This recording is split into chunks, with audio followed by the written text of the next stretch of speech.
everybody, welcome back to Rambling RunOff. I am your host, Robert Rios, here to give you the sports news that I think is very important and I think that you should hear.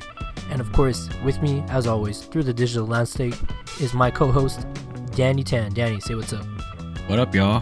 What's going on? Yes, we are here to give you another hot episode of sports news. We got a lot to unpack as always, so first up on our order, we got the NFL playoffs. Of course, we missed the wild card weekend because we didn't record that week, but we're going to give you a quickly review on what's happening. We passed the divisional round this weekend, so we have some notes and some information to give you guys, some good stats, and we're going to give you our own synopsis on who we think is going to move on in the championship games to the Super Bowl, of course. Then next up, we're going to give you a small tidbit of information about the MLB winter reports that we're calling it. So yeah, we're gonna do some baseball coverage on this show, which we haven't done since the World Series, of course, so it's been a hot minute, so we're gonna check in on MLB real quick. Then in the warm-up, we are celebrating somebody's birthday. It's Danny's birthday this week. Oh, shucks. You don't have to do all that, Rob.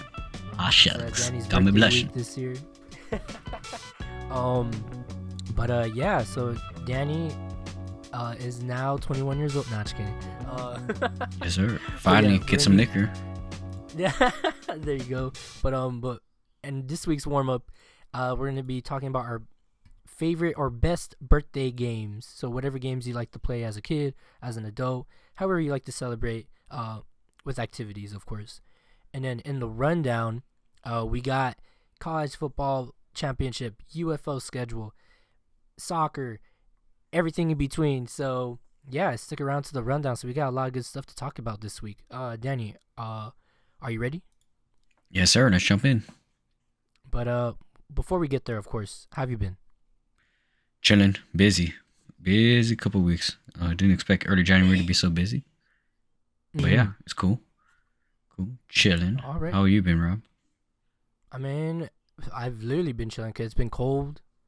It was it's been really cold over here. Yeah. It's been the LA fires. That was crazy. Yeah, insane. If I think everyone knows someone who's been affected or been affected by the fires themselves. Mm-hmm. There's a fire aid benefit concert that's going to be going on. I think next week. I think tickets go on sale tomorrow if you guys are in the LA area, and would like to see a concert and donate money to help those who were affected by the fires going around LA. Feel free to look up that information. There's a bunch of people performing, and I think if you can't make it out to the concerts or don't like crowds like that, you can also at some AMC locations get a ticket there, and proceeds of that will also go to the fire aid. So just FYI, to help those affected by the fires. If you know anybody that needs help, help them where you can. Yep. Anything helps. Yeah, it's been pretty beautiful seeing the organizations and whatnot having to say like, hey, we have too much. Go to this organization and whatnot for donations and such. Like LA is really helping out their neighbors in this time of need. No, yeah, I mean it's been like I said, it's been a really good sight to see, Yep. Yeah, it's been awesome. Something good out of this devastation. No, yeah, of course. But moving on in our programming here, Danny, are you ready to start the sports rambling? Yes, sir. Let's get into topic number 1, NFL playoffs. No, yeah. So we, like I said in our intro, we missed the wild card weekend, but we're gonna go over the score lines real quick. So first wild card weekend. The first day is Saturday. We had Chargers versus the Texans. Texans defeated the Chargers 32-12. I had the Chargers winning. You were correct, Danny. The Texans did win. I knew it. Then we had the Steelers versus the Ravens. Ravens defeated the Steelers 28-14. We both picked the Ravens. Yeah, that was kind of a easy pick. Oh no, yeah, the Ravens kind of steamrolled them. Yep. Then on the next day on Sunday, the Bills demolished the Broncos 31-7. We both had the Bills in that one. Yes, sir. Then we had the Packers at the Eagles. Eagles defeated the Packers 22-10. We both had Philly taking that one. Then the Monday matchup. We had one more game. Commanders versus the Buccaneers. The Commanders skimming it out, winning 23-20 over the Bucks. Dan, you had the Commanders. I had the Bucks. You got that one. How did I know? I should be writing the script. You should be helping out the moneymakers out there. Dude, and then real. on Monday, we had the Rams and the Vikings. The Rams swiftly defeating the Vikings 27-9, which surprised me, of course. You had the Rams and I had the Vikings. And that was your wild card weekend. So moving, it's a crazy week. Did any of those results surprise you, Danny? No, I think I got them all right. No, Actually, sir. Every single one, I got them all right. No surprises. You could have here, had a part, bro. You could have had a dude. parlay. If I had a parlay, oh my god, that's like a good $10,000 maybe. Dude, I don't know. I'm just assuming. I don't bet. I have no idea. I can't be heading down that slippery slope. But I'm pretty sure you would have left with a fat wad of cash for sure. A handsome whatever. I don't know, Robin Hood, some shit. Nah, I would have been like, damn, Danny, take us to Vegas for your birthday, bro. Yeah, that would have been sick. That's how much money you would have had. I would have had some Vegas. I would have had some fuck you Vegas money. That's what it would have been. Dude, for real. You wouldn't even have to drive us. We would have all just we would have got a van. car. Yeah, we would have got a car. A van. We would have had a driver. We go to like, I don't know, like. Yeah, we'll pit stop in a couple spots. Steak dinners. Go straight to Gordon Ramsay. Or Baccarat buffet. Straight there. We staying at the Venetian. Or the Wynn. The new Wynn. New Wynn. Yeah. But anyway, let's talk about the divisional round, Rob. Not about the money that I didn't make. I know, right? But yeah, so the divisional round just passed us, and this is where we're gonna get into the nitty gritty here. So Saturday, January 18th, we had the Texans versus the Chiefs. I do have notes. I was able to rewatch. I watched some of the games, and I mostly watched the highlights, but I do have notes. Yeah, I watched a little bit of this game. It was a travesty, man. Why was it a travesty? I don't know. Just watching the game, few the calls blown, but heavily, every single blown call was in favor of the Chiefs. No, like normally I could say like most people, I don't know, here and there, but it was like, what watching that game and then watching all the other games, I was like, there really is a bubble around Pat Mahomes, number one, and it just really seems the NFL wants to get the Chiefs to the Super Bowl. I don't know. No, Rob. that's what I'm a conspiracy theorist right now. Yeah. I mean, of course. I mean, I'm pretty sure. I don't think no one goes to the referees and they're like, "Hey, make the game, one-sided." Like, but I'm pretty sure they do say like, "Hey, we have two really good quarterbacks out here, and we have a future Hall of Famer out there. Yep. So make sure you guys do a good job." A couple of them possibly. But you know who they're talking about. When they say stuff like obviously. That. Like obviously.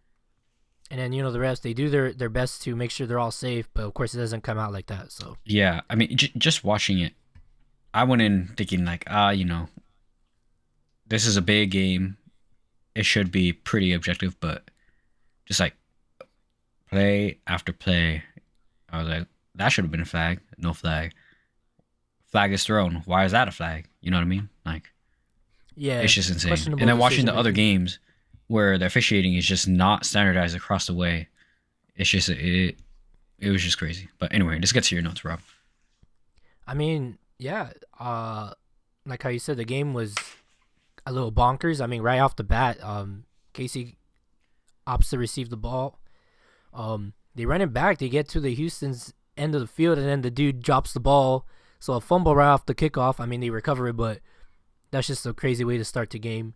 Yep. I mean, the game was pretty much back and forth until the second quarter. I mean, what would have made it even is if like the Texans' kicking game was a little bit better. it was pretty bad. Mm-hmm. And Casey's defense was just ruthless throughout the night. They were able to drag down Houston's quarterback C.J. Stroud to the ground for 8 times. And yeah, I mean, the Texans could not get anything going. And yeah, it was not a good game. Let me see what I got right here. Yeah, Patrick Mahomes, as we mentioned, he's a standout player. He does get a little bit of benefit of the doubt sometimes, but he was able to hit his close buddy Travis Kelce for 7 times on the night for 170 yards and a touchdown. Which, did you see that highlight where he was about to hit the ground and he threw the ball somehow? Yeah. That was just a good pass. That should, No, I'm not taking anything away from Pat Mahomes. He's a great quarterback. But I mean, that was a miraculous play. It was incredible. He hit Danny. You know how science works. Gravity was pulling him down, and he was still using his arm for motion. Yeah. That's just. Yeah, it's crazy. That's the most difficult of difficult plays that anybody could make. But yeah, KC they rolled to a very convincing victory Saturday night. They're the 2-time defending champs. Like, what are you gonna do? This is going to be their 7th consecutive AFC title game. And yeah, they're looking to be the first team in NFL history to win 3 Super Bowls. So that's crazy. Something. Oh no, yeah. I think the world will explode because, well, obviously, there's been dynasties. We had the Patriots and whatnot, but I think this is just something different. And I think a lot of people are starting to turn on them. 3 Super Bowls and 3 back-to-back is crazy. Back-to-back-to-back. Excuse me. Yeah, I don't the think that's been done either. In football. That's insane. No, that'd be crazy. What else I got here? The Chiefs are the 4th team in NFL history to follow back-to-back Lombardi trophies by advancing to the conference title game, and the 3 previous lost. They will try to change that this coming weekend at Arrowhead next weekend against the Bills, or of course, who is their biggest op.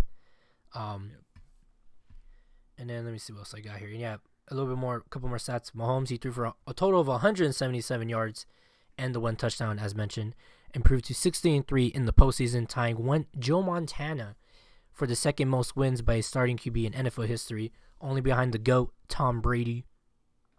That includes his peerless 7-0 mark in divisional playoff games. Meanwhile, Mahomes and Kelce helped head coach Andy Reid become the 4th coach in NFL history with a career total 300 wins.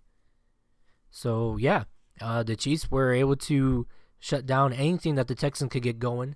As I mentioned, it was somewhat close, but I feel like with the way the Chiefs play, they'll let you be in the game, but only because, if you're in opposition and you're playing the Chiefs, you'll be in the game only because the Chiefs let you be in the game.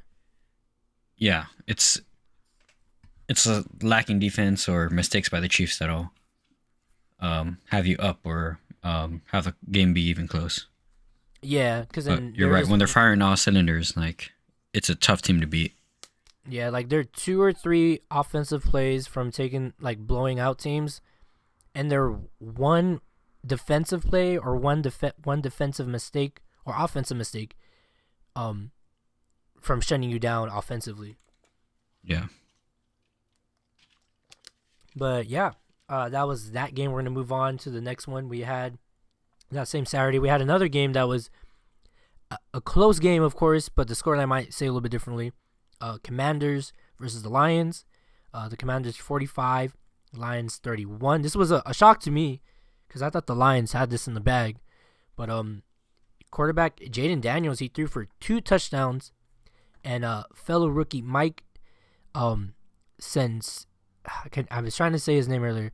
Sristel had 2 interceptions, dazzling performances that helped Washington beat Detroit on the night and get them to the NFC Championship game for the first time since winning the franchise's 3rd Super Bowl 33 years ago, Danny. I don't know about you, but that was a long time ago. Sound like a long time ago, Matt. Wait, what? Nothing. Take it back. Bruh. Yeah, Washington they outscored Detroit 28-14 in the second quarter, the highest scoring quarter in NFL playoff history, to take a 31-21 lead at halftime. I mean, at that point, I thought the game was still at hand for the Lions. But yeah, I mean, the first quarter it looked like it was all Detroit. Second quarter was a back and forth affair, but like I said, Washington was able to get the upper hand going into the half. The Lions did lose Jared Goff for a bit. He got hurt off of a pick six. He was trying to tackle the guy, and then the defender like pushed him, and I think he whacked himself. So they had Teddy Bridgewater, who they just signed a couple weeks ago, take some snaps for them. I mean, the Lions, they were still in it till the end, but just too many turnovers. I believe they got picked off 4 times, and that was just unfortunate. It was Yeah, it was unfortunate. It was very terrible offensive play. Very similar to what happened in the Chargers-Texans game with Justin Herbert of the Chargers. He has well through too many picks, and you saw the same thing here a bit. I don't know. I was very confused by their play, if I'm being very honest. I mean, they still played well, but the fact that Goff had these throwing lapses is like, what? And I don't know. But similarly, like in the previous game that we just talked about, the Lions were in it. Too many mistakes. They couldn't get it done, and that was their downfall. It was a sad way to end the season, considering they played probably the best football in the NFC all season long, in my opinion. Even maybe slightly better than the Eagles, I dare say. But I meant it happens, you know. I mean, sad way for the Lions, but this was great for the Commanders, because I'm still in shock that they got this far. Yeah, I thought the Lions had this in the bag, like you, Rob. I think I said it last episode. This is like Cinderella story for the Lions. So sad to see them taken out by the Commanders, but damn, this is always next year. Defense let them down too. Defense let them down. Stopped the Commanders all night, and Washington said season high in points. You know. Yep. I guess the Lions, you could say, had an off night. Off night, yeah. Bit of a delayed hit too, off of that one almost injury to Joff. This bit of the protection I was talking about, Rob. Like, I don't know. I think a flag would have been tossed for anyone else, but it's just an unfortunate hit if it's to anyone not named Pat Mahomes. I mean, it wasn't illegal.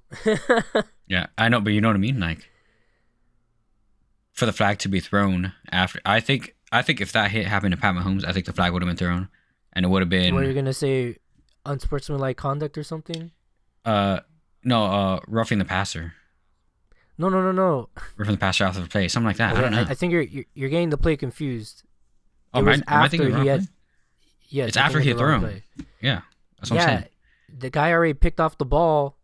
Jared Goff was chasing the guy, and then another guy came out of nowhere and then blocked him, and he took a hard hit. I'm thinking of a wrong play. I'm thinking of a different play. No, the play I'm thinking of, he got hit after, like, throwing the ball away.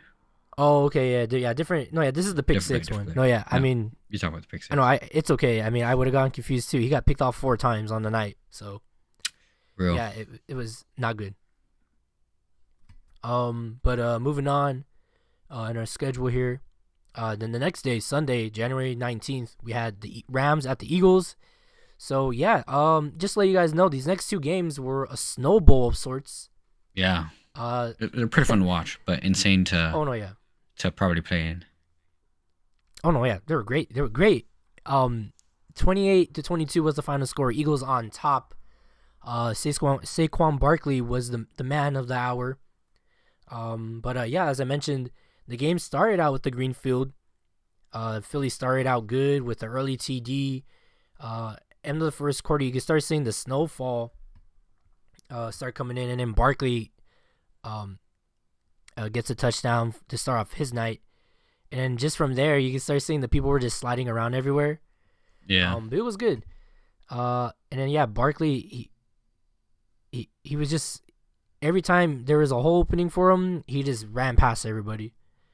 So that's how he got that early touchdown. At the end of the second quarter, it was a white blanket of sorts on the field. I want to say for the Rams, they had a very good defensive pressure. They were able to force a safety. They were able to get to Jalen Hurts a couple of times. And that's where like everyone started sliding around everywhere. And then I was watching the highlights again. This was the most Philly game I've ever seen because it was like rough and tough, but like, it was snowing. The crowd was into it. They were energetic. It was just bonkers. And yeah, around the third/fourth quarter, you couldn't see the field no more, so they had to put like the graphics for the numbers on the field. Oh. Yeah, that's how bad it got. That's crazy. And then the Rams and Eagles, they were going back and forth. It was a pretty even matchup until like late in the fourth, halfway through the fourth, Barkley ices the game with a 78-yard run. Haha, do you see what I did there? No, bro. No, I didn't. He ran untouched in the wintry mix. The Eagles' 2,000-yard rusher smacking his helmet with his hand on his final snowy steps of his 78-yard touchdown run. Yeah, he got a 78-yarder, and let me see. What did I write here? Oh, he finished on the night 205 yards rushing. Jalen Hurts had a 44-yard scoring run, and the Eagles held on against the Rams, of course, to reach the NFC Championship game for the second time in 3 years. For the Rams, their QB, Matthew Stafford, he threw for 324 yards with sore ribs, of course, kept the Rams in it with a 4-yard TD pass to Colby Parkinson, which you couldn't even tell who it was. The announcers couldn't even tell who was playing because they're wearing white jerseys. And that helped made the score a little bit closer, even though physically wise it was not close. The Rams did get the ball back with 2 minutes left, and Stafford completed 11 consecutive passes and 37 yards to move the ball into Eagles territory, and then he gets picked off. Yeah, but Stafford was sacked by Jalen Carter on third down and threw an incomplete pass on fourth down. To end the threat. And then he threw the interception. It was no bueno. Damn. But you have any other thoughts or opinions on this game before we move on? No. I didn't get to watch this game. Watch some of the highlights. It was a good game. It was great. But yeah, sad for the LA Rams next year. Oh, I don't care. I'm sorry, haterade. And then the last game of the weekend, we had Ravens at the Bills, another snowball game. Yep. Bills 27, Ravens 25, a nail biter of a game. Mm-hmm. This season's Bills were thought to be thin on both sides of the ball, and it wasn't one unit that led to Buffalo beating Lamar Jackson and the Baltimore Ravens on Sunday, ending its string of 3 straight losses at this stage of the postseason. Yeah, I thought it was a pretty good game. Like I said, it started out snowy. It was a close game till the end of the second quarter. The Ravens struggled to stop the Bills in the red zone. That's where where Allen was able to get some of his touchdowns and how they were able to rush the ball. They get their touchdowns. I mean, you weren't going to be able to throw the ball in these weathers, so they had to, of course, rely on the run, and so did the Ravens as well. Derrick Henry, he went off in like I think it was the third quarter. He went off for Baltimore. I was like, damn, just give him the ball. But you gotta take him off the field at some point. Like, he gotta breathe. And yeah, that's where they were kind of getting hurt a bit. Kicking once again, no bueno.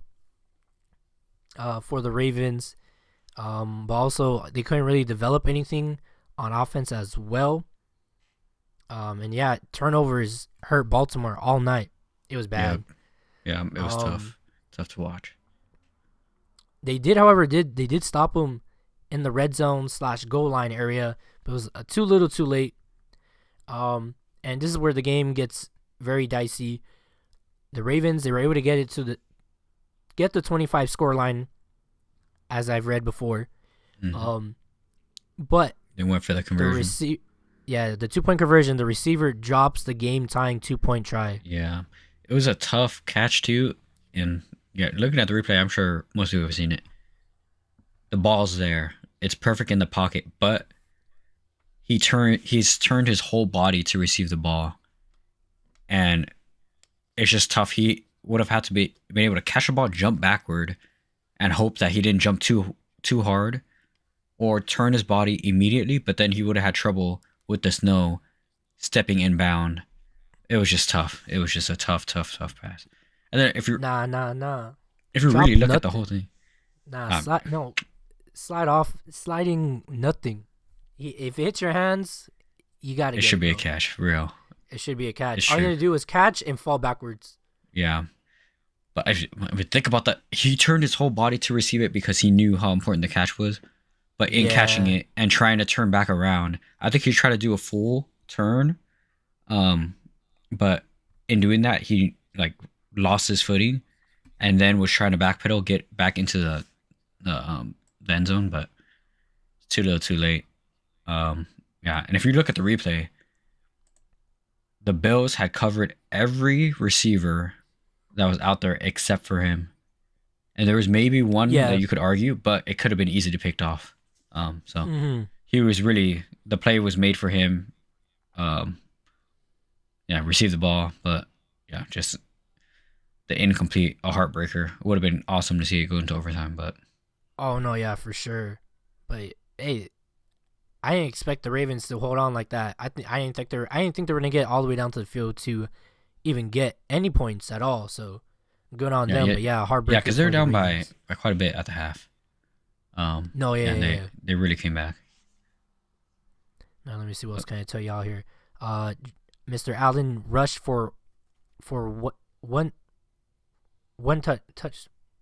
Oh, he rushed for 2 touchdowns of 1 and 4 yards, but he threw for only 127 yards and rushed for 20. Like I said, you weren't going to be able to fucking throw the ball. Buffalo finish was a modest 273 yards of offense that included rookie Ray Davis scoring on a 1-yard run. The Bills allowed 176 yards rushing and 416 overall to the Ravens, but compensated by forcing 3 turnovers.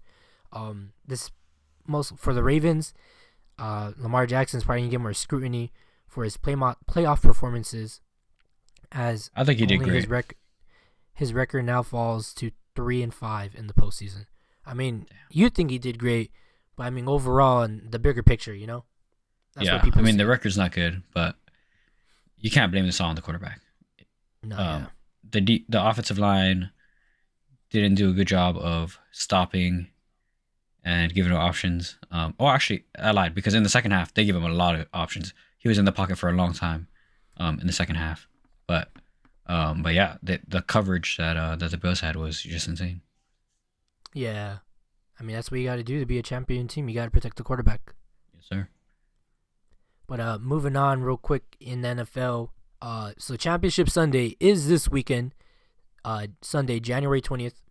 To start off, we're going to give you our predictions, and yeah, we'll go from there. So first is the NFC Championship game at, I forgot to change this. 12 p.m. Pacific time on Fox. The NFC Championship game, Commanders at the Eagles. Yeah, 12 p.m. Pacific. Danny, who do you got and why? I got the Eagles. I think Jalen Hurts is a better quarterback. And the defensive line is pretty good. Yeah, they're a great overall solid team. The run game is good. They can play offense, defense, special teams, whatever, and they'll kill you. Barkley. For me, yeah, I'm gonna have to pick the Eagles as well. Here, I'm gonna write this down so we don't forget. I'm gonna go with the Eagles because, like I said, Saquon Barkley, he's just that guy. If not, it's gonna be Jalen Hurts. If it's not them, then they got a good receiving core, a good running core that could just defeat you offensively in a very creative manner.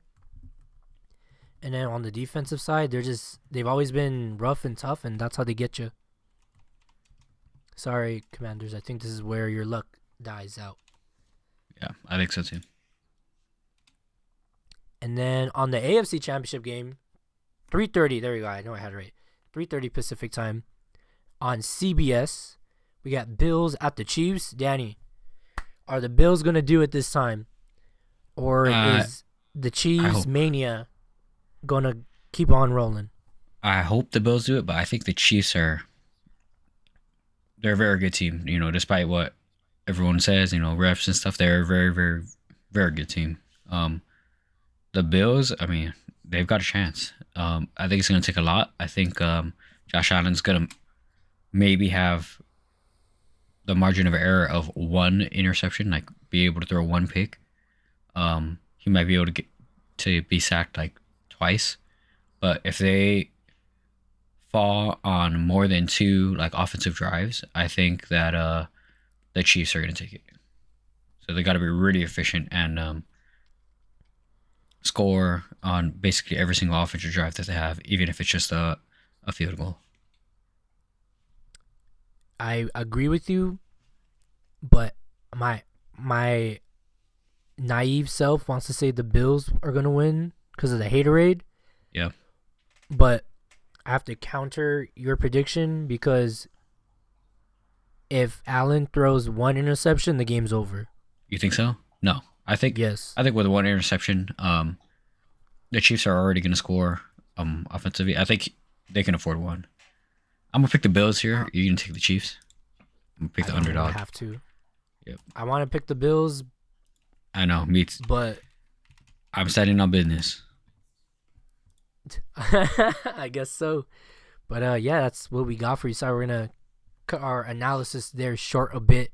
I mean, we already kind of described why the Bills and the Chiefs were good in the last game. Just keep doing what you did last time, and that's how you're gonna win. Because, I mean, they've already faced each other this season, so I believe they split it. No, wait. Well, the Bills beat the Chiefs. They stopped their undefeated season. Mm-hmm. So that already happened. So as they say, just do what you did last time. And yeah, that's what we got. And I guess our Super Bowl prediction is going to be, well, I got Chiefs Eagles and you got Bills Eagles basically. Yeah. But yeah, and then Super Bowl 59, I think, will 59, be yeah. Sunday, February 9th from New Orleans at Nice. 3:30 p.m. I think it's 3:30. Did I write it down right? I always get my times confused. Sorry, hold on. I have it. Yeah, 3:30 p.m. PM Pacific. PT. Yes, Pacific, because me and Right? you live on Is it Pacific? Yes. Yes, sir. Okay. And the game, oh, sorry, I hit my mic. The game will be on Fox. But yeah, Danny, do you have anything else to add on this very long analysis of the NFL playoffs? No, sir. Alrighty then, are you ready to move on? Yep, let's hit it. We got some Yeah, if you MLB have to any- talk about. If we have any other analysis, hit us up in the comment section. Yes, sir. Yeah, so moving on from the rough and tough gridiron to the ballpark. MLB Winter Report. This is what we're calling the segment. We always change up the segments, by the way. I don't know if you ever noticed that, Danny. Yeah. Makes it feel new and different. But yeah, we're gonna talk some MLB real quick. We are, as of this recording, 68 or 67 days away until opening day, depending on which opening day you're looking at. The Dodgers and the Cubs will open the season at the Tokyo Dome on March 18 and 19th, 2025. And yeah, besides those two teams, the Cubs and the Dodgers, 26 other teams will celebrate opening day on Thursday, March 27th. Originally, every team was slated to be in action on that date.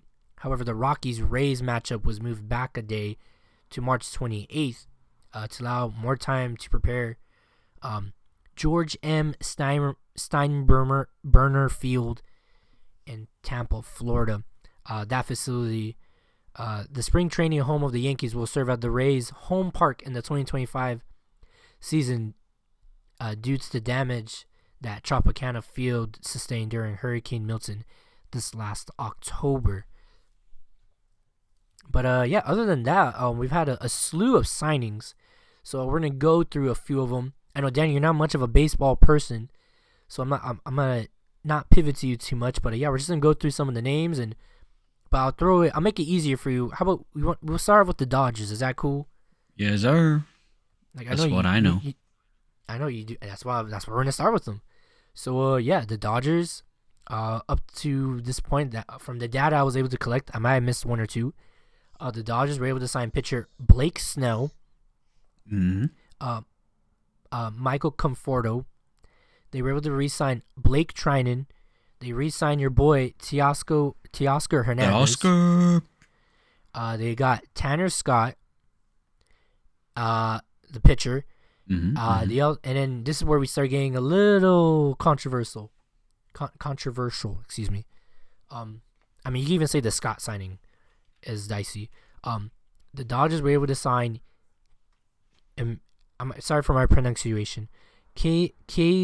Seong Kim, who apparently is like a hell of a hitter coming out of Japan, so that was a big deal.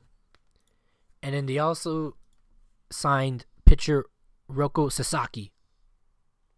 So yeah, everyone's kind of mad. Yeah. Do you want to know why they're mad, Danny? The Dodgers are signing some of the biggest names that are on the market from this offseason. Yeah, Hae-Seong Kim. No, yeah. And Roki Sasaki gets not Kim, but Roki Sasaki gets to rejoin Shohei Ohtani. And Yamamoto to be part of an exclusive Japanese Dodgers club. But yeah, the Dodgers, I think they made the right decisions by re-signing Teoscar. Tanner Scott, great relief pitcher. Blake Snell, another great pitcher. Because they're pitching in the middle of the season, and even up into the post, struggled quite a bit. So getting these extra hands on deck really gonna help them. Too bad, so sad for everybody else hating on the Dodgers. LA, homie. But anyway, Dodgers did have to let a couple people go, but we'll go over those when we get to the teams that acquired them. I know they let go of was it Honeycomb? I think I'm forgetting Honeycomb. Yeah. I like that guy. Yeah, me too. Yeah, but so it's Hae-Seong Kim. Yes, I think that's how you pronounce it, Hae-Seong. They signed him a guaranteed. So the deal is for 3 years, a guaranteed $12.5 million, with an option for 2028, 2029 that could increase the value of the deal to $22 million. That's insane. And then the other guy, cool. Mr. Sasaki, was also controversial because he almost went to the Padres. Because there was video of him. I don't want to say he was doing like a trial, but like he was doing some pitching at their stadium. So people were like, "Oh, he's gonna do it. He's gonna go with the Padres, and the Padres are gonna beat them up and take them out, and blah blah blah." And, a bunch of bullshit. But then now he ended up going with the Dodgers. It was the only choice. It really was the only choice. No, yeah, I'm like, where else is he gonna go? Like, I think what might have happened too is that, like, I think because of Ohtani, like, I think Ohtani, like, he signed with the Angels because I guess they were able to convince him that he was gonna be that like, the fans will come. That everything will come. Well, not just the fans. Like, the whole team would come around. Yeah. And the team because the fans will come, around. The money will come in, and then we'll build the team. But learn from I mean, the fans came, mistakes. But the team never came. Yeah. Are you okay there? You're not dying on me? Hello? Yeah, excuse me. I think we lost Danny. Oh, you muted. Yeah, you muted your mic then. Yeah, I started choking. Excuse me. Bruh, hey, don't die on me, fool. But yeah, the Dodgers were able to get him. I mean, here's the thing. The Dodgers have the money, and they need to sign people like these guys, because the reason why the Dodgers were like on thin ice in the World Series and why everyone thought they were going to do bad is because they had no pitching. So like, even like the Tanner Scott signing was big. The Blake Snell signing was big. Blake Snell was huge. Because we had nobody. Are you shitting me? The Dodgers have nobody. And everyone wants to act like, oh, why do you got to sign all the people? No, we're signing people because we ain't got no people. So that's why I'm like, I don't know. Some people just live in like a delusional town where like they think they know everything, but that's not the truth. The truth of the matter is the Dodgers need people in this position. They had the financial resources, and they got the people that they wanted. Now it goes back. Now we're going back to square one, to your OG natural Dodger fan. We have all the best players. We spend all the big bucks. Now can they win the big games? I want to say, yeah, we won the big games. They have to. Hell yeah. I mean, they got to do it now too, games. Especially with the pitching now. Like, there's no excuses. If they lose, this is a huge fumble. Like, the Dodgers won the World Series with backup pitchers. Yep. With backup, non-rotate, like, bullpen pitching. This is getting a little disrespectful to Walker Buehler and Trinan. All right? It's getting a little disrespectful. Okay. Yamamoto was out there doing his best. I know, but they were the only guys we had. Yeah. That's the problem. Like, you, all right, bro. You wouldn't have expected if we had a good real bullpen, we wouldn't had Buehler closing the game. Real. That's real talk. Like that. No, yeah, it's for real. So like, there's like one girl that I always see.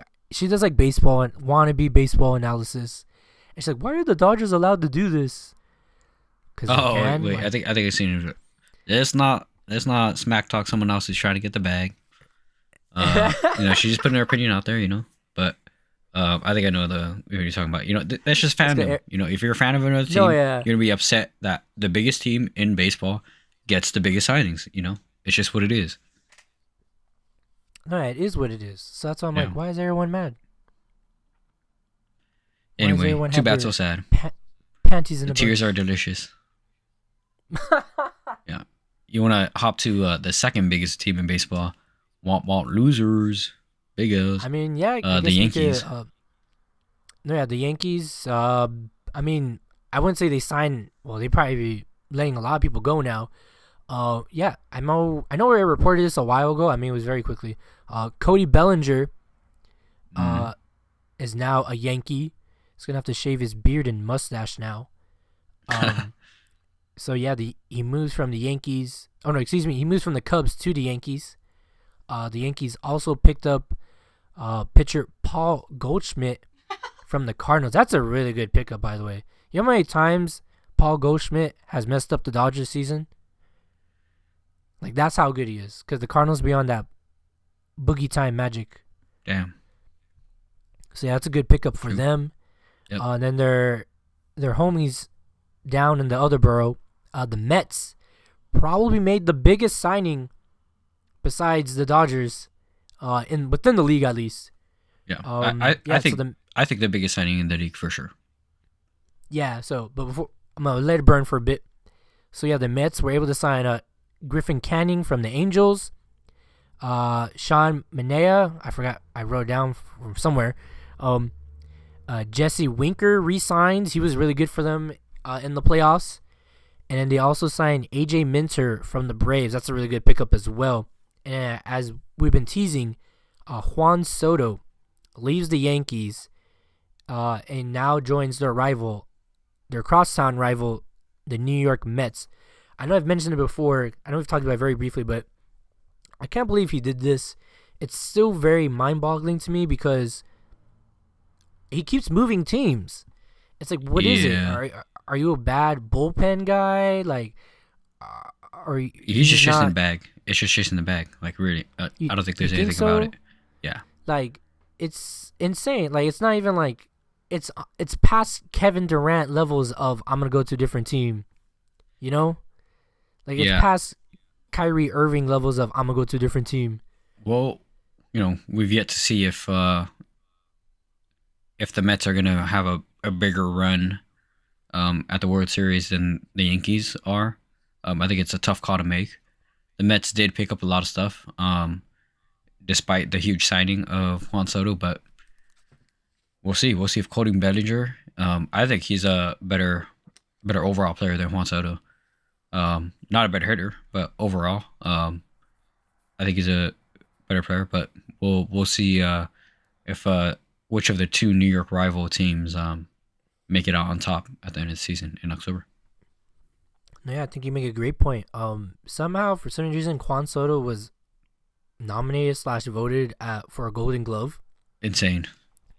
which especially is the mistakes that he made on the biggest stage. Crazy. Exactly. Crazy. That shit makes no fucking sense.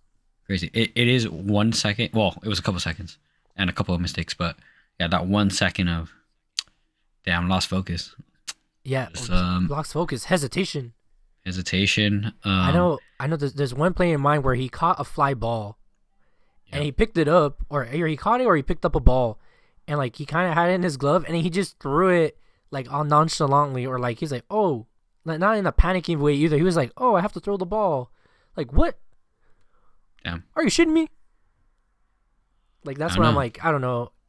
I mean, any team as a talent, he's good, but any team is kind of taking a risk with him, low key.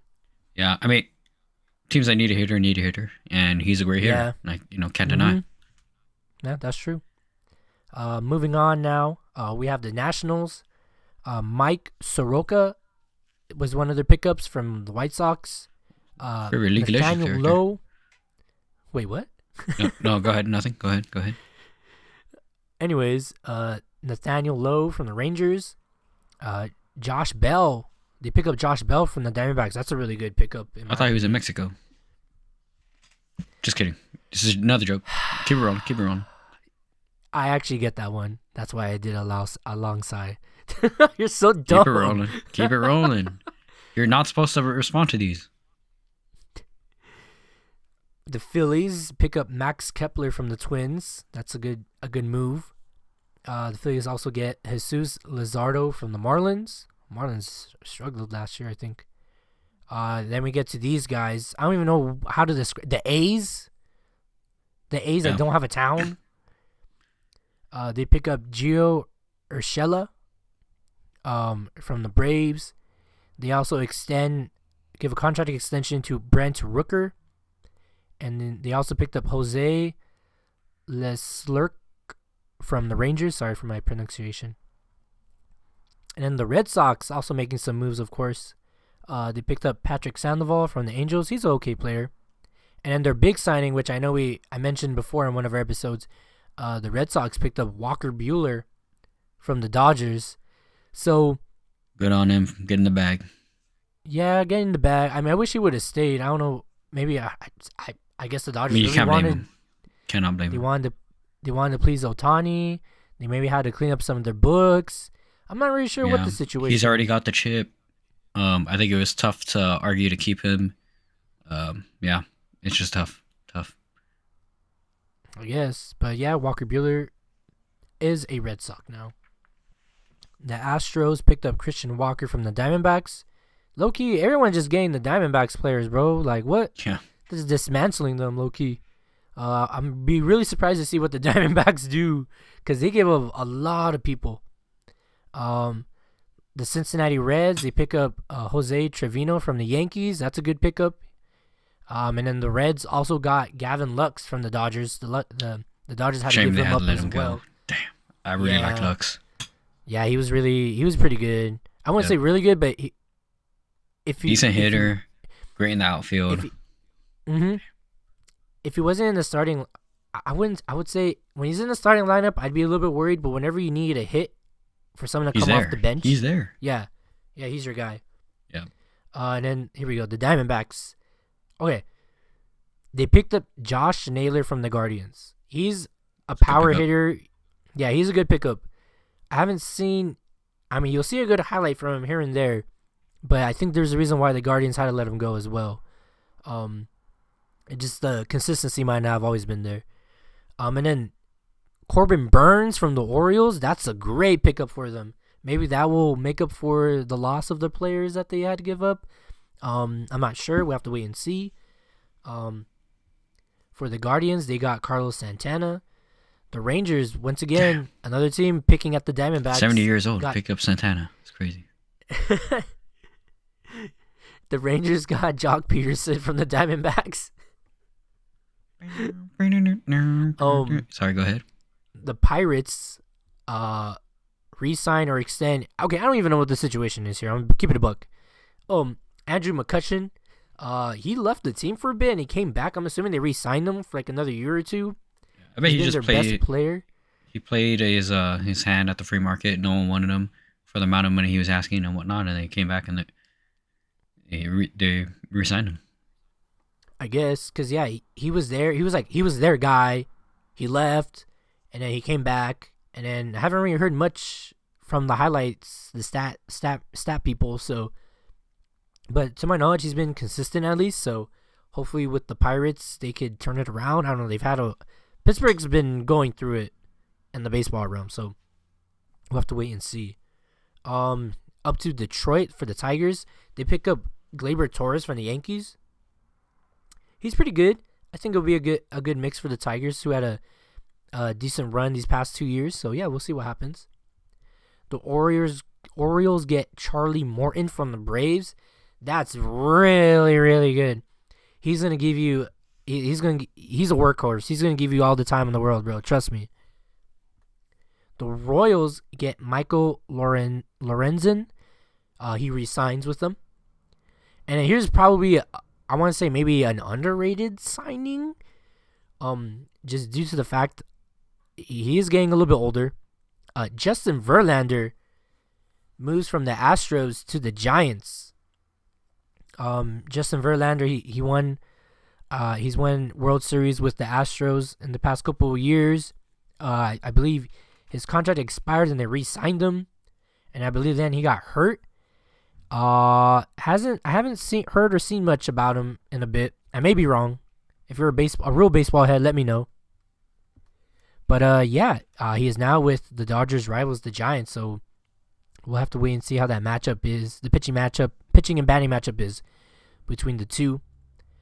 And then lastly, the last team that I have up here so far is the Toronto Blue Jays. The Blue Jays pick up Jeff Hoffman from the Phillies. And they also get Anthony Santander from the Orioles.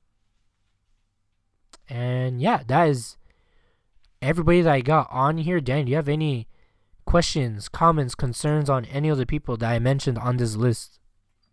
No. Dodgers Dynasty, baby. That's all I gotta say. I mean, I hope so. Like I said, I mean, they have like probably the biggest list of names, re-signing and signings overall. I mean, obviously, I didn't go into deep dive on the other teams.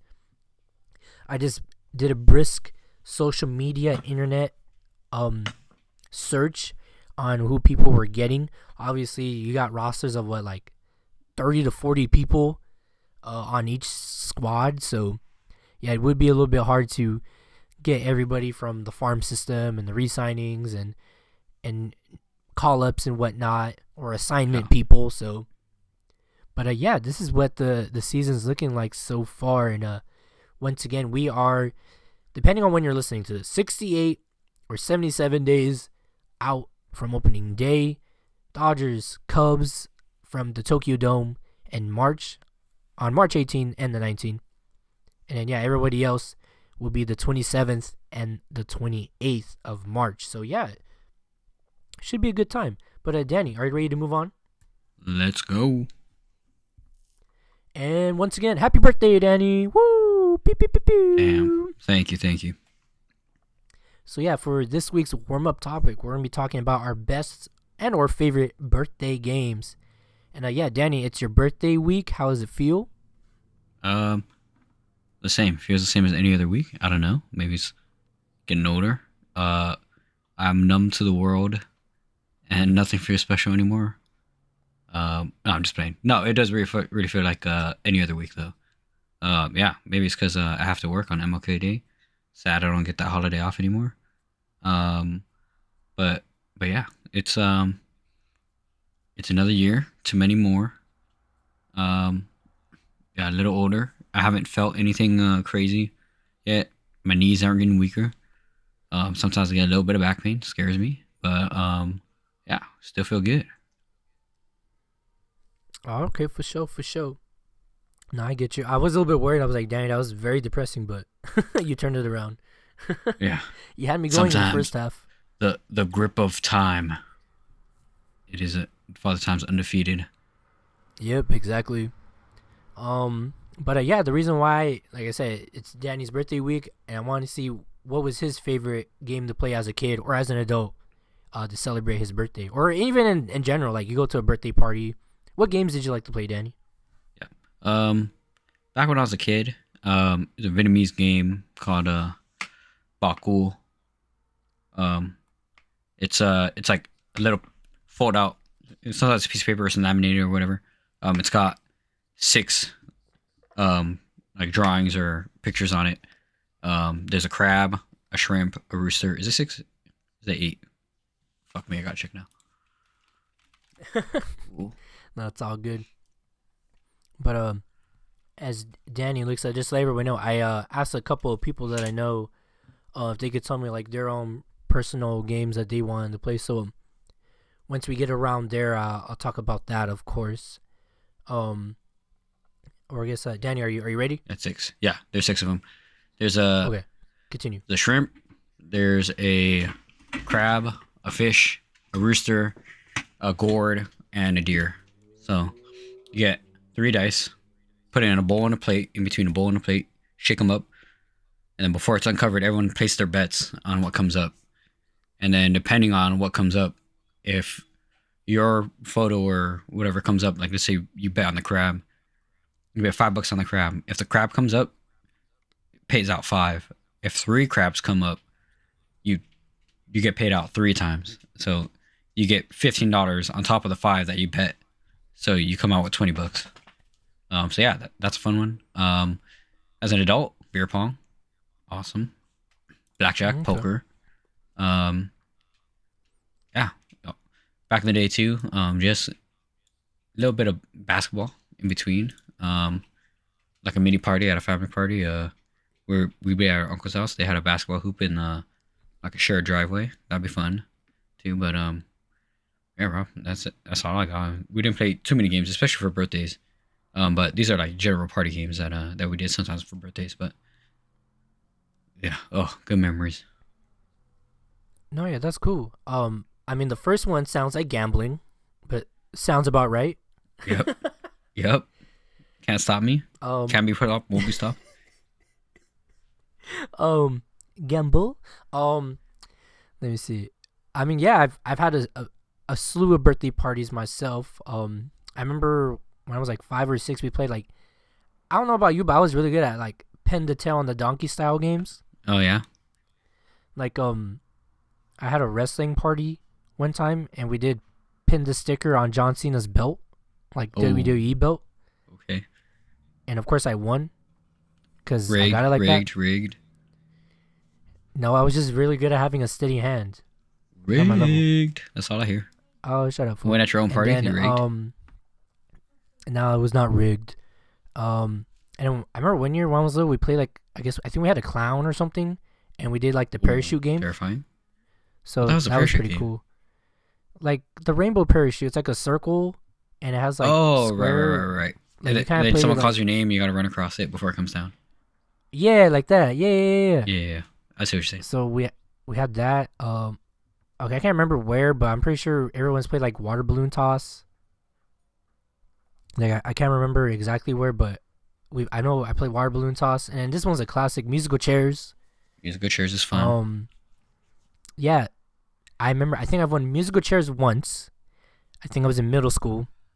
I won I guess like a water gun, like the one where like it's like a tube and it sucks up water. Oh, like Super Soaker.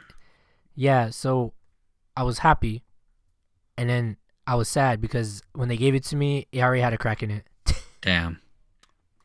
I think they gave me another one, but I was like, damn it, like the one time I win this. And then, yeah, I'm trying to think if there was like anything else. I know there's like games you'll see like on TV, like not hacky sack. What's the game called? Like you potato sack race. There you go. The fuck potato sack race, yeah. Hacky sack, the fuck. I'm trying to think. Like like ring toss style games or Yeah, you talking kind of like carnival field day type of games like that. Yeah, right? I mean some people, like for birthday parties, like they have like, oh hey, we bought like I don't know G.I. Joe ball toss or something, something from like Party City, yeah. R.I.P. And all the sponsors still exists. What? Not a sponsor? Oh, they're going bankrupt. Not a sponsor. What? Whoa, breaking news to me. A lot of places. Damn. Oh, that makes sense. I was shown a picture. They had a place had their opening, and then like the next day they had to put a closing soon sign. Yeah. But anyways, yeah, as a kid that was cool, and as an adult, dude, I will fuck up some beer pong, bro. Well, I used to. Now I'm all washed up. Yeah. Unfortunately, I don't have it as a witness. Anymore, I think. I will have to say, Rob is Danny's washed. seen it. Rob is Danny's washed. seen it. I remember one time at one of your birthday parties, we were playing, dude. We were killing them. We were crushing them. And then I had one too many drinks, and I couldn't hit nothing. Yeah. Yeah, there's a fine level to get Rob there. It's a fine line. At his peak, I would not have said he had got it like that because he wasn't automatic, but he was up there. He was up there. Certainly. My Certainly girlfriend clutch. doesn't believe me. My girlfriend Certainly doesn't he was believe me clutch. because she's pretty good. And Yeah. now I just suck. So she does not believe any of my stories. It's because you're washed, dog. You're washed. And it's I'm pretty washed. bad. I know for my birthday when we played, you're like, dude, you're missing everything. Yeah, you are. It was horrible. I was. It was bad. It was bad. It was pretty bad. Another game I like to play is Flip Cup. Flip Cup is fun. Because that one involves a lot of alcohol. So Yep. that's cool. But not too much alcohol because then you're going to not even be able to play no more. Yeah. You don't want it to be a 20-minute birthday party. You know what I mean? Oh, no, yeah, I feel you. I do have some participants that I asked, some friends of ours, to be like, hey, what did you guys like to play? They Well, the just had it audience. with me. Yeah, I did have a small audience poll. Yeah. So we had Survey board says, games. what is it? Yep. Survey says games. board games. Pinata style games for kids, like to reach. Yeah, that's like, fine. Yeah. One of our friends said playing the mummy and the jumper. What the hell Or is that? Four corners. I don't know. I didn't ask, Oh. but they also said four corners. Four corners, Also in okay. a jumper, hide Yeah. and seek. In a jumper. What are you talking about? I don't yeah. know. Talking about jumpers, yeah, that's one of my favorite things to do too. If somebody had rented a jumper for the whole day, is Yeah. inflate the jumper, deflate the jumper, and then reinflate it. That was fun. You were one of those kids. Yeah. Deflate it. Everyone has to get out, get back in, and then get back out before that it fucking collapses. kid. I hate Yeah. that kid. That's fun. Hey, hate whoa, you. it's a group activity, right? It's not an individual. Everyone get out run because I out of the turned it jumper off. in a panic, bro. Yeah. What? Whoa, no. The game was you had to the fan goes off. You have to run out of the jumper, go back in the jumper, touch the back wall, and then come back out before it collapses on you. Yeah, I seen that and I hated it, and I didn't want to play. It's because you suck. Fucking day, whatever. Let me see what else I got here. Someone also said I liked Heads Up 7-Up. Okay, that's And a sad party. This person, this individual said they would nap and cheat and look at their shoes. Damn. Yeah, you have a mirror tied to your shoe? What the hell? Because you would put your head down and just see their shoes. Yeah. Oh, dude, I remember I used to do that too. And then they also Hey, said, cheater, huh? that and beer pong. Beer pong, yeah. Beer Oh pong's shit, that was beer fun. pong's got to be a top. It's got to be in one or two up there. No, yeah, I mean, there's like hella memes of it. So, I mean, it's an easy game to play. You can have Yep. any size table. I mean, I prefer long tables because it just makes it more difficult. Like, actually more skilled than just tossing it, I guess. Yeah, you might need a shorter table, Oh, Rob. shit, that made me laugh. You just might need a shorter table. No, all right, relax on me. I'm not Come on, gonna Rob. take that slander. We don't need 30-minute games. Oh, what was the game where you put all the drinks in the milk? Oh, Rage Cage. Rage Cage, oh yeah. Rage Cage, That was King's another- Cup. Oh yeah, King's Cup. Those games I'm pretty good Yeah, at. those are fun. Those are fun. Yeah, those, or at least they're fun to play. I'm not gonna say I'm Yeah, good they at are. them, but I like participating. Yeah, And then thinking that I'm really good when I win. yeah. Rarely, when you rarely win. All right, relax on me. That was one time. Come on. All right, Rob. Yeah. I think that's everything I got for my Yeah. birthdays. I'm trying to think. I mean, yeah, board games, like little tic-tac-toe wannabe games, carnival games. And yeah, I think that's it mostly. You got anything else, Danny? No. Yeah. Anything with just hanging out with family and friends. It's just fun. Basketball, football, whatever. And nowadays King's Cup, beer pong and stuff. It's always a lot of fun, you know. All right, Yeah, but I just like to golf say, nowadays, sick with it. oh, there you go. But I just to end off here. Thank you, Danny, for helping us on the podcast. You've been a really good friend to me, and to everybody else. And I just want to let you know that you're very appreciated in this world. You want to maybe cry on the podcast, Rob? Is that what we're gonna do? Yes. God damn you, Rob. Yeah. No, thank you, Robert. Of course, it's an honor and a privilege to be on. Yeah, to many more. One of these days, I will give you those drinks that I eat. I don't even remember what they are or how many, but yeah. You don't owe me the drinks. You owe the viewers the drinks. Okay, whatever. It's the bet I made with you. But alrighty then, yeah. Are you ready to move on, birthday boy? Let's hit the rundown. All right, everyone, hold on tight because this rundown is gonna be a little bit long, so we're gonna try to go as fast as we can. All right. Other big sports news that we didn't get to because I said so, and because Danny also kind of said so unofficially. We had the college football national championship this past week as well. Notre Dame faced off against Ohio State, where the Ohio State Buckeyes defeated the Notre Dame Fighting Irish 34-23. And I'm going to give you my very small, short review of the match. Notre Dame started out hot and slow with the opening game 10-minute touchdown drive. Damn. And then it all went downhill from there. No, yeah, dude. They took up like half of the quarter. Really long. Yeah, dude. I turned on my TV. I was like, oh, I'll miss like 5 minutes of the game, whatever. And then they were already halfway through the quarter, and I was like, okay, cool. Ohio State didn't score a touchdown. And then the guy goes, oh, yeah, this is the 9th minute of the drive. I'm like, what? That's crazy. Yeah, so they had the ball for half the first, and then, yeah, it went all downhill from there. Ohio State responded with a touchdown and then kept their foot on the gas pedal because the halftime score, believe it or not, Danny, was 21-7 at the half. Damn. So at that point, I was already like, all right, this game's over, bro. Yeah. Like, tough to come this back is ridiculous. From that. Oh, no, yeah, it's tough for any pro or semi-pro to come back from that. Or even collegiate. And then, yeah, Ohio State scores another to start off the half, which is what kind of screwed them over. This was screwed over in Notre Dame because they had to make sure that Ohio State didn't score right before the half, and they did. That's how you got 21-7. Then they scored another one to jump up the score again. And that's where it kind of staled out for a bit. And then let's say around like the third or fourth quarter, I don't know what it was. It was right after they interviewed the head coach, and he's like, we just got to get a stop. And yeah, Notre Dame, they get a touchdown, and then they get a very needed fumble recovery. The Ohio State runner, he was rumbling and stumbling. He was able to dodge a couple of tacklers, and one dude just comes out from right behind him and just like punches the shit out of the ball.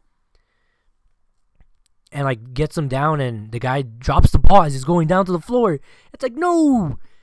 And I literally almost jumped out of my chair. I was like, oh shit. Like, now we got ourselves a game. But after the fumble, the Irish got nothing. Literally not even a field goal. The kicker missed the field goal. Yeah, he hit the post from like 15 yards out. Damn. Like, just to let you know, Danny, college kickers miss a lot. Yeah. Understandable. But yeah, the Irish, they were holding on for dear life. Up until the 4th minute of the game. Cause all they needed a touchdown. They needed a stop and a touchdown to keep them in the game, but it was too little, too late. It was literally one play sealed the deal. They were stopping them. It was like 3rd and 12, and literally Ohio State just launches the ball all the way to like the 10-yard line. And it's like, bro, how did you were guarding him 1v1 and you let him get behind you? Like, shit. Like, I even tweeted out, I was like, dang, I thought they actually had a chance. And when you actually started talking to me, I think he thought I was I was using the Rambling RunOff account. I think he thought we were a Notre Dame account or something. What? Or a Notre Dame fan. Yeah, he started telling me, he said us and we. I'm like, in my head, I was like, who's we? It's because I kept referring to them as the Irish or Notre Dame. But he kept saying we. I was like, oh, I think he thinks I'm like a Notre Dame fan. But I mean, it was all cool though. We had like a small convo real quick. He's like, yeah, it happens. I'm like, yeah, dude, like, You can't let them score 3 touchdowns on you consecutively and you do nothing the whole game. Yeah, you need to stop. Yeah. So, yeah, Ohio State are your national champions. Woohoo! Congratulations to those college student athletes.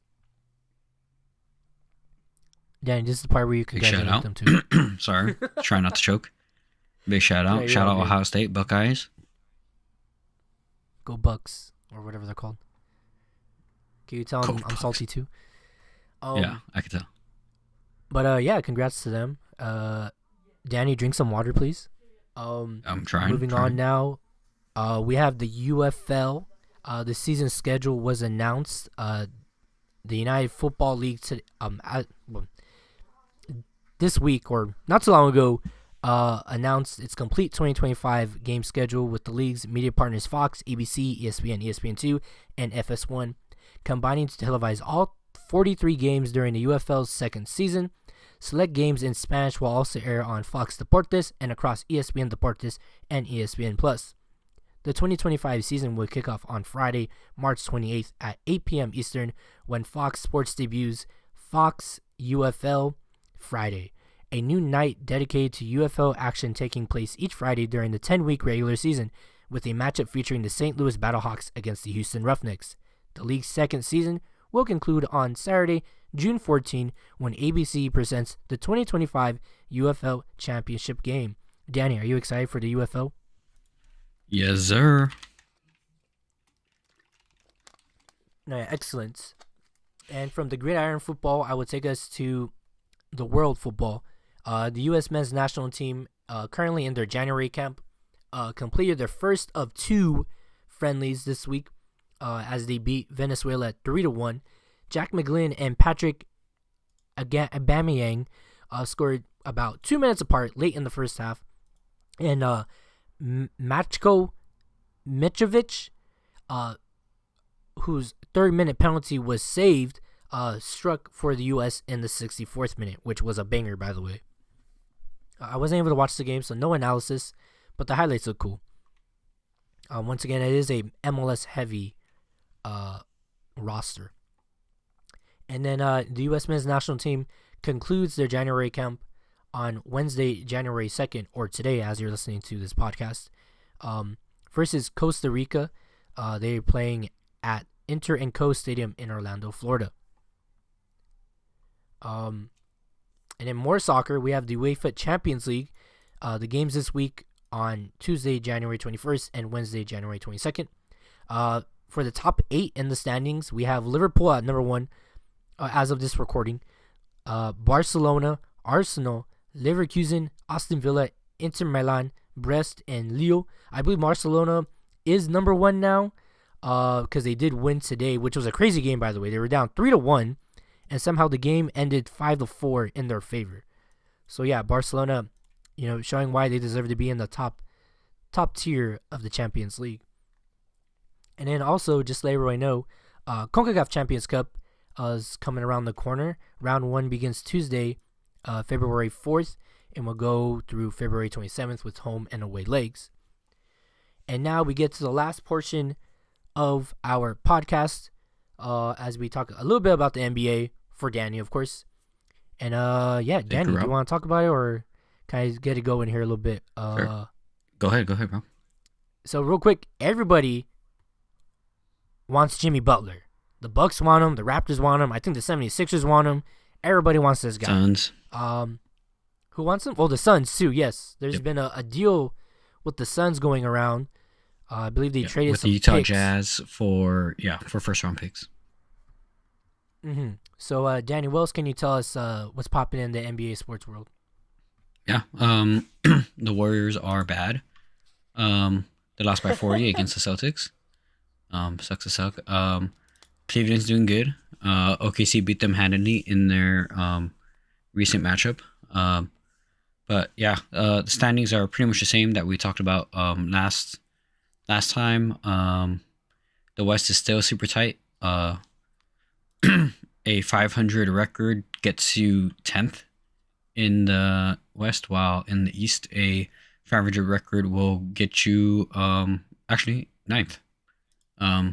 So pretty similar. But yeah, it's just really tough. Trade deadline. Jimmy Butler is probably the biggest name out there.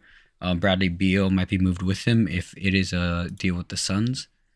But yes, I think the biggest headlines that we're seeing right now are the Warriors need to make a win now move to give Steph Curry his championship window back, because as of this recording, the Warriors are in 11th place with a 500 record in the West. So outside of the play-in. So we'll see how that goes. But looking ahead to NBA Rivals Week, which starts actually tonight, as of this recording, Tuesday night, January the 21st, where the Knicks face off against the Brooklyn Nets and the 76ers face off against the Denver Nuggets. Not a real rivalry. But anyway, who do you got? The Knicks. The Knicks will for sure beat the Nets, and the Nuggets are definitely gonna beat the Sixers. Embiid's on some other stuff. But we'll see what it is. Let me check on the scores right now. As of this exact recording, the Knicks are trailing the Nets by 1 point. And the Denver Nuggets will tip off with the 76ers in a few minutes, in about 15 minutes from when we're recording this exactly. But anyway, ahead of the schedule, the Timberwolves will face off against the Mavs on Wednesday, the 22nd. And the Golden State Warriors will face off against the Sacramento Kings. Those will both be on ESPN at 7:30 Eastern and 10 p.m. Eastern for the Kings-Warriors game. And on Thursday, the 23rd, the Heat will face off against the Bucks, followed by the Celtics and Lakers. Again, that's 7:30 Eastern, 10 p.m. Eastern, and this one is on TNT. Rounding it out, we got the New Orleans Pelicans racing against the Memphis Grizzlies on Friday at 8 p.m. Eastern on NBA TV, not a real rivalry. And then finally, on Saturday, we've got Denver Nuggets against the Minnesota Timberwolves on ABC. All these games will be on ABC. That'll be at 3 Eastern, followed by the Celtics and Mavs, and finally the Lakers and Warriors. Not real rivalries. Anyway, those games will be pretty good. Yeah. There are some teams in trouble, but trade deadline, I don't expect them to be pretty crazy this year. I think Jimmy Butler is the biggest name that's going to be moved. The New Orleans Pelicans have half full of players, and they're pretty injury-ridden, so I expect them to offload because they're not looking to win, and currently they sit at the bottom of the standings. Let me get back to my standings here. They sit at 14th, so yeah, it's time to trade. Yeah, and I think a small prediction, I think DeAndre Ayton's going to be moved from the Portland Trailblazers. And that's it. That's all I got for the NBA, Rob. Oh, okay. I'm looking through my notes real quick, because when is the trade deadline? The trade deadline, I believe, is February 15th. Let me double check. NBA trade. Hold on. I have the 6th. 2025. The 6th? Oh, you're right. It is the 6th. The February 6th this year. Yep. February 6th at 3 p.m. Eastern. There you go. 12 p.m. Pacific trade deadline. Mm-hmm. Dan, do you have anything else to add in your NBA analysis? Nope. The only other thing is the Hawks are the only team to beat the Cavs and the Celtics twice, top of the Eastern. So they're a weird team right now. My team is fucked up. Anyway. No, yeah.